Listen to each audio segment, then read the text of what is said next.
गोयनका जी, भाई अनंत,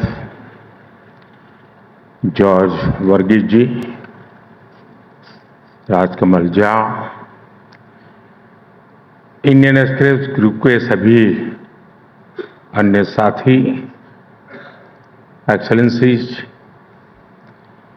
यहां उपस्थित अन्य महानुभाव, देवी और सज्जनों, आज हम सब एक ऐसी विभूति के सम्मान में यहां आए हैं जिन्होंने भारतीय लोकतंत्र में पत्रकारिता, अभिव्यक्ति और जन आंदोलन की शक्ति को नई ऊंचाई दी है। रामनाथ जी ने एक विजनरी के रूप में, एक इंस्टीट्यूशन बिल्डर के रूप में, एक नेशनलिस्ट के रूप में और एक मीडिया लीडर के रूप में इंडियन एक्सप्रेस ग्रुप को सिर्फ एक अखबार नहीं बल्कि एक मिशन के रूप में भारत के लोगों के बीच स्थापित किया। उनके नेतृत्व में यह समूह भारत के लोकतांत्रिक मूल्यों और राष्ट्रीय हितों की आवाज बना। इसलिए 21वीं सदी के इस कालखंड में जब भारत विकसित होने के संकल्प के साथ आगे बढ़ रहा है, तो रामनाथ जी की प्रतिबद्धता, उनके प्रयास, उनका विजन हमारी बहुत बड़ी प्रेरणा है। मैं इंडियन एक्सप्रेस ग्रुप का आभार व्यक्त करता हूं कि आपने मुझे इस व्याख्यान में आमंत्रित किया। मैं आप सभी का अभिनंदन करता हूं। साथियों, रामनाथ जी गीता के एक श्लोक से बहुत प्रेरणा लेते थे। सुख दुखे समय कृत्वा लाभा लाभो जया जयो ततो युद्धाय युजस्व नैवं पापम अव्याप्स्यसि। अर्थात सुख दुख, लाभ हानि और जय पराजय को समान भाव से देखकर कर्तव्य पालन के लिए युद्ध करो। ऐसा करने से तुम पाप के भागी नहीं बनोगे। रामनाथ जी आजादी के आंदोलन के समय कांग्रेस के समर्थक रहे, बाद में जनता पार्टी के भी समर्थक रहे, फिर जनसंघ के टिकट पर चुनाव भी लड़ा। विचारधारा कोई भी हो, उन्होंने देश हित को प्राथमिकता दी। जिन लोगों ने रामनाथ जी के साथ वर्षों तक काम किया है,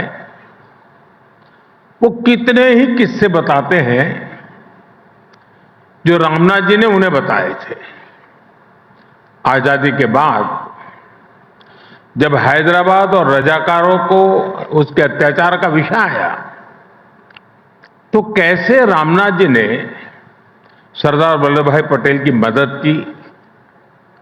70 के दशक में जब बिहार में छात्र आंदोलन को नेतृत्व की जरूरत थी, तो कैसे नानाजी देशमुख के साथ मिलकर रामनाथ जी ने जेपी को उस आंदोलन का नेतृत्व करने के लिए तैयार किया। इमरजेंसी के दौरान जब रामनाथ जी को इंदिरा गांधी के सबसे करीबी मंत्री ने बुलाकर धमकी दी कि मैं तुम्हें जेल में डाल दूंगा, तो इस धमकी के जवाब में रामनाथ जी ने पलटकर जो कहा था, ये सब इतिहास के छिपे हुए दस्तावेज हैं। कुछ बातें सार्वजनिक हुई, कुछ नहीं हुई हैं, लेकिन ये बातें बताती हैं कि रामनाथ जी ने हमेशा सत्य का साथ दिया, हमेशा कर्तव्य को सर्वोपरि रखा, भले ही सामने कितनी ही बड़ी ताकत क्यों न हो। साथियों, रामनाथ जी के बारे में कहा जाता था कि वे बहुत अधीर थे। अधीरता नेगेटिव सेंस में नहीं, पॉजिटिव सेंस में।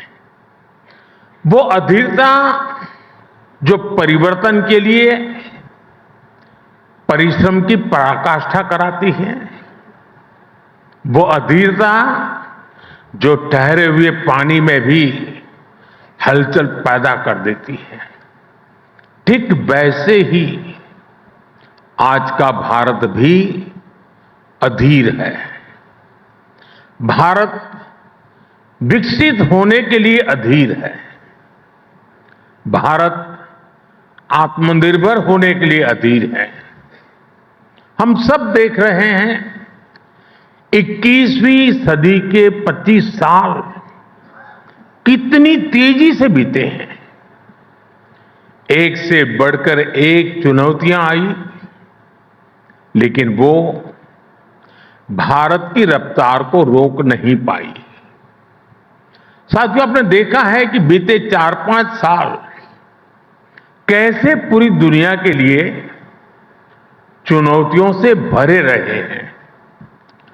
2020 में कोरोना महामारी का संकट आया, पूरे विश्व की अर्थव्यवस्थाएं अनिश्चितताओं से घिर गई, ग्लोबल सप्लाई चेन पर बहुत बड़ा प्रभाव पड़ा और सारा विश्व एक निराशा की ओर जाने लगा।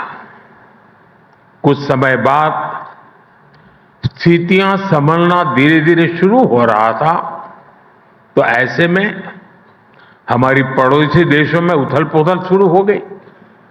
इन सारे संकटों के बीच हमारी इकोनॉमी ने हाई ग्रोथ रेट हासिल करके दिखाया। साल 2022 में यूरोपियन क्राइसिस के कारण पूरे दुनिया की सप्लाई चेन और एनर्जी मार्केट प्रभावित हुआ। इसका असर पूरी दुनिया पर पड़ा। इसके बावजूद भी 2022-23 में हमारी इकोनॉमी की ग्रोथ तेजी से होती रही। साल 2023 में वेस्ट एशिया में स्थितियां बिगड़ी, तब भी हमारी ग्रोथ रेट तेज रही। और इस साल भी जब दुनिया में अस्थिरता है, तब भी हमारी ग्रोथ रेट 7% के आसपास है।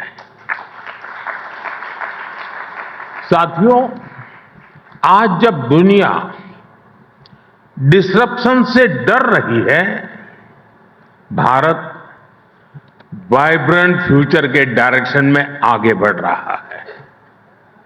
आज इंडियन एक्सप्रेस के इस मंच से मैं कह सकता हूं, भारत सिर्फ एक इमर्जिंग मार्केट ही नहीं है, भारत एक इमर्जिंग मॉडल भी है। आज दुनिया इंडियन ग्रोथ मॉडल को मॉडल ऑफ होप मान रहा है। साथियों, एक सशक्त लोकतंत्र की अनेक कसौटियां होती हैं और ऐसी ही एक बड़ी कसौटी लोकतंत्र में लोगों की भागीदारी की होती है। लोकतंत्र को लेकर लोग कितने आश्वस्त हैं, लोग कितने आशावादी हैं, ये चुनाव के दौरान सबसे अधिक दिखता है। अभी 14 नवंबर को जो नतीजे आए, वो आपको याद ही होंगे।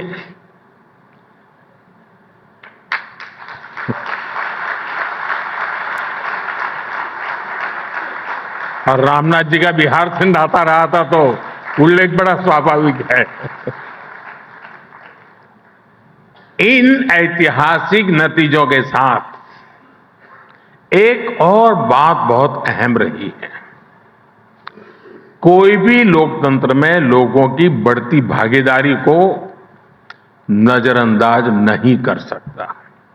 इस बार बिहार के इतिहास का सबसे अधिक वोटर टर्नआउट रहा है। आप सोचिए, महिलाओं का टर्नआउट पुरुषों से करीब 9% अधिक रहा। ये भी लोकतंत्र की विजय है।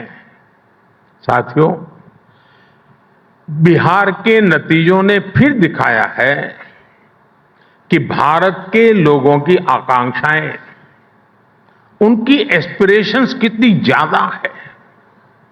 भारत के लोग आज उन राजनीतिक दलों पर विश्वास करते हैं जो नेक नियत से लोगों की उन एस्पिरेशंस को पूरा करते हैं, विकास को प्राथमिकता देते हैं।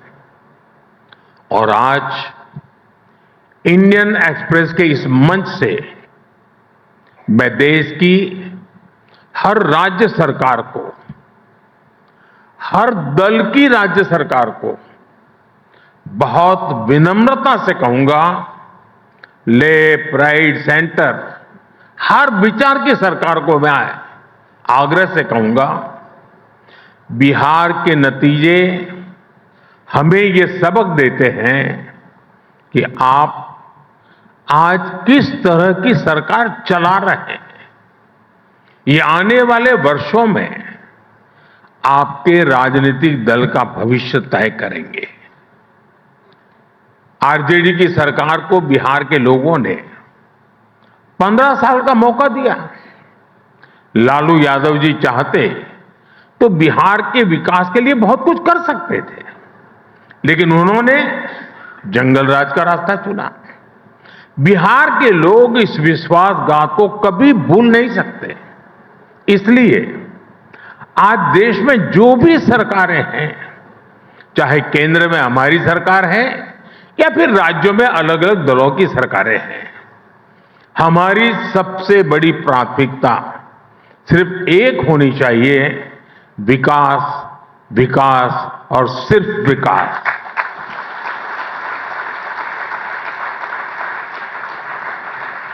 और इसलिए मैं हर राज्य सरकार को कहता हूं, आप अपने यहां बेहतर इन्वेस्टमेंट का माहौल बनाने के लिए कंपटीशन करिए। आप ईज ऑफ डूइंग बिजनेस के लिए कंपटीशन करिए। डेवलपमेंट पैरामीटर्स में आगे आने के लिए कंपटीशन करिए। फिर देखिए जनता कैसे आप पर अपना विश्वास जताती है।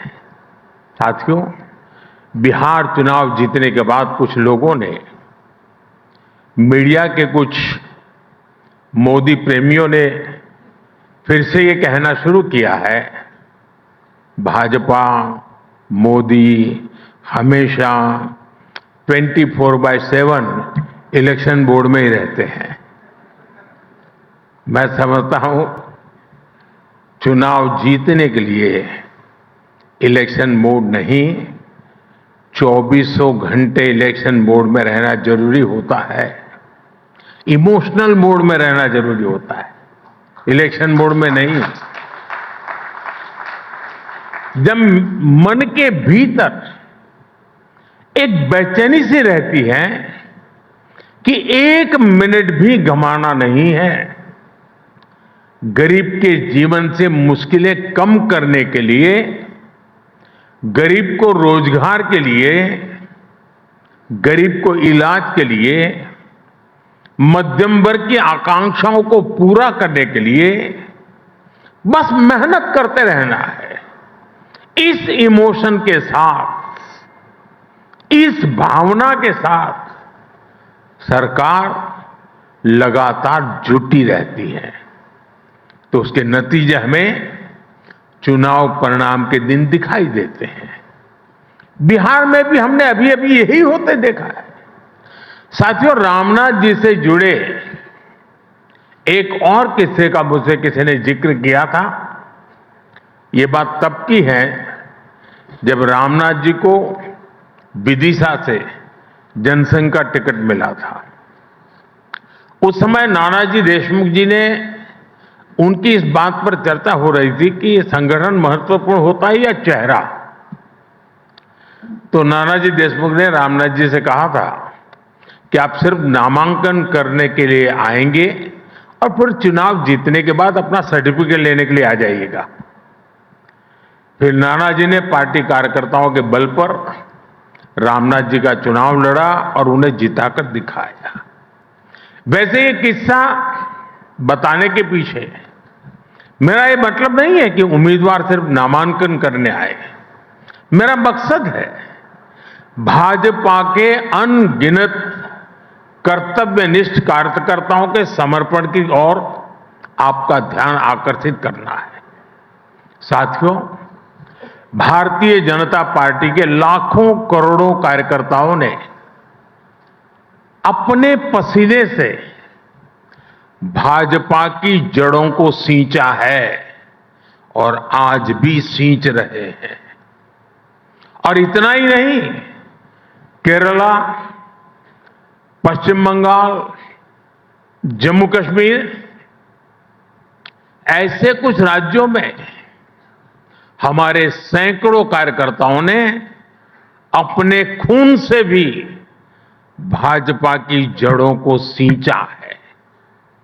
जिस पार्टी के पास ऐसे समर्पित कार्यकर्ता हो, उनके लिए सिर्फ चुनाव जीतना ध्येय नहीं होता, बल्कि वो जनता का दिल जीतने के लिए